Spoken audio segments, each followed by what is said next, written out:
Le calcul sismique d'un ouvrage a pour objectif en fait la détermination de sa réponse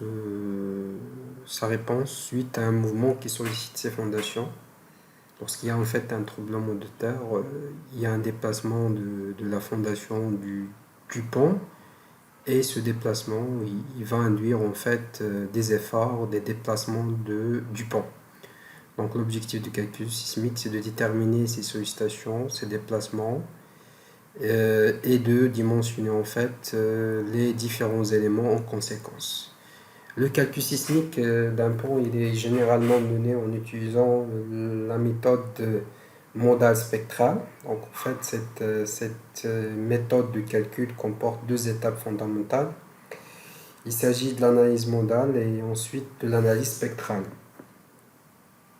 En fait, l'analyse modale, en fait, ça consiste à décomposer les mouvements de la structure. En fait, une structure de génie civil, elle est caractérisée par en fait des masses et des rigidités ainsi que des amortissements. Donc, et en fonction de ces différents éléments, il aura une réponse sismique. Donc, on s'intéresse dans un premier temps en fait au mouvement non amorti, c'est-à-dire en considérant un amortissement nul, et on essaye de voir, en fait, de déterminer les modes de vibration privilégiés de la structure. En fait, ces modes ils vont dépendre de la distribution de la masse le long de la structure, de la distribution des rigidités. Donc, en fait, il s'agit d'un problème de détermination des valeurs propres et des vecteurs propres. En fait, les valeurs propres, ce sont les pulsations propres ou bien les périodes propres de la structure. Et les vecteurs propres associés à ces pulsations propres, ce sont en fait les modes, des modes de vibration de la structure. Donc, en fait, les pulsations propres et les modes propres sont la solution de l'équation dont on a en fait la rigidité de la structure moins la pulsation propre au carré fois la masse fois le vecteur propre est égal à 0. Donc c'est un problème, c'est un problème aux valeurs propres qui est en fait résolu par le logiciel. Ensuite, une fois qu'on détermine en fait les modes de vibration propre de la structure, on passe à ce qu'on appelle l'analyse spectrale. En fait, l'analyse spectrale elle est basée sur la notion du spectre des réponses. En fait, le spectre de réponse, c'est une courbe qui représente la réponse, que ce soit en déplacement ou en accélération, d'un oscillateur simple en fonction de sa période propre, pulsation propre ou bien période propre, et pour un taux d'amortissement fixé. Donc, pour construire un spectre de réponse, on considère une collection, c'est-à-dire un ensemble d'oscillateurs simples, dont les périodes propres, il balaye en fait une plage de valeurs couramment rencontrées dans les structures de génie civil. Donc, c'est une représentation en fait des valeurs du déplacement ou bien des valeurs des accélérations en fonction du taux d'amortissement et de la pulsation propre qui dépend bien évidemment de la masse et de la rigidité de la structure de cet oscillateur lorsqu'on le cite à sa base. En fait, cette notion de spectre de réponse est la base de la majorité des règlements lors d'un calcul sismique. Donc, lorsqu'on procède à un calcul sismique, le calcul sismique il est en général caractérisé par un spectre de réponse. Donc, en fait, cette méthode de calcul, elle est nécessaire dans la majorité de cas. On n'a pas besoin d'utiliser en fait des méthodes de calcul particulières, par exemple, telles que l'analyse plutôt l'intégration temporelle. Et donc là en fait on doit représenter plutôt la sollicitation thermique, la sollicitation sismique en utilisant un accélérogramme, c'est-à-dire la variation de l'accélération en fonction du temps. En fait, un spectre de réponse, il a cette forme. Donc, on au niveau de l'abscisse, c'est la période, en fait, c'est la période de la structure. Bien, c'est la plage de variation des périodes. Et on a de l'autre côté, en fait, la variation de l'accélération, ou bien l'accélération. Il s'agit d'une accélération, en fait, normalisée. Ça veut dire qu'on ramène, en fait, la réponse à une accélération unitaire. Donc, c'est une réponse qui est donnée pour une accélération unitaire. Ensuite, lorsqu'on veut, pour un projet donné, déterminer le spectre de réponse, on va multiplier par l'accélération. Donc, chaque spectre de réponse il est caractérisé par un ensemble en fait, de périodes caractéristiques avec des branches.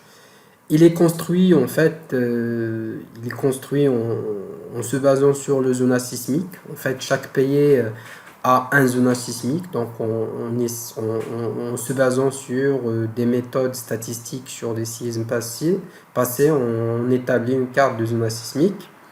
Elle dépend également de l'amortissement de l'ouvrage. En général, en fait, le spectre de réponse il est donné pour un taux d'amortissement de 50%.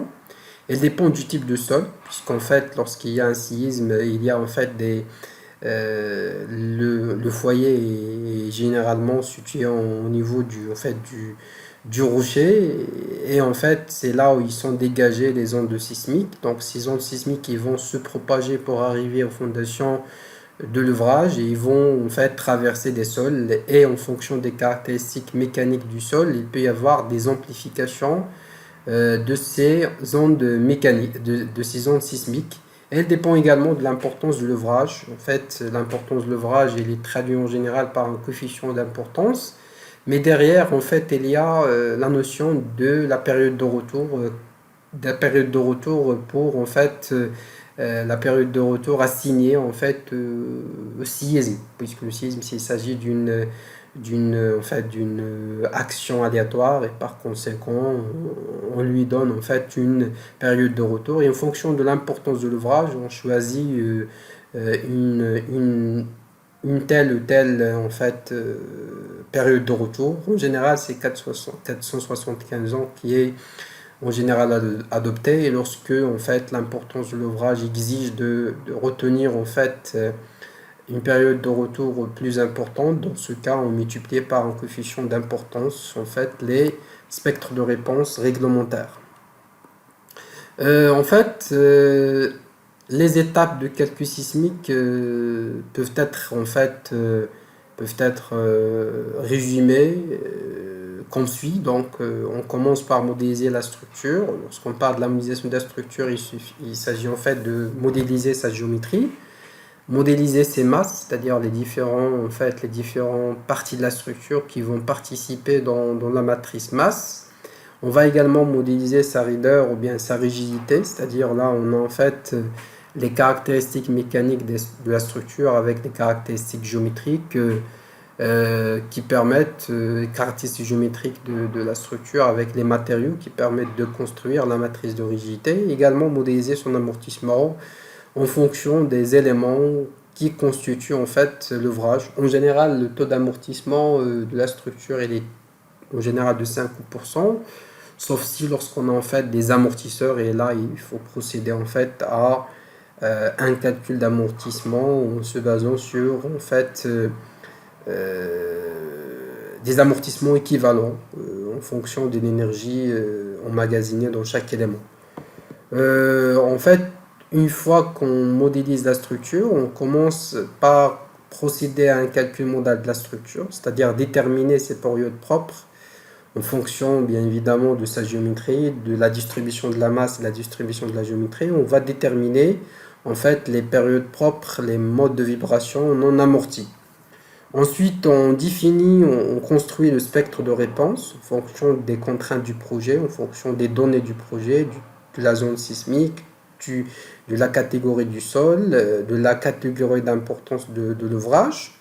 Et ensuite, en combinant ces trois éléments, on crée un cas de charge sismique qu'on va lancer pour déterminer la réponse sismique de l'ouvrage. Donc, on va en fait illustrer ces différentes étapes sur un exemple d'un pont courant en essayant de voir comment on modélise surtout en fait la rigidité de la structure et comment procéder à un calcul modal et comment construire les spectres de réponse et ensuite lancer les calculs pour des charges sismiques.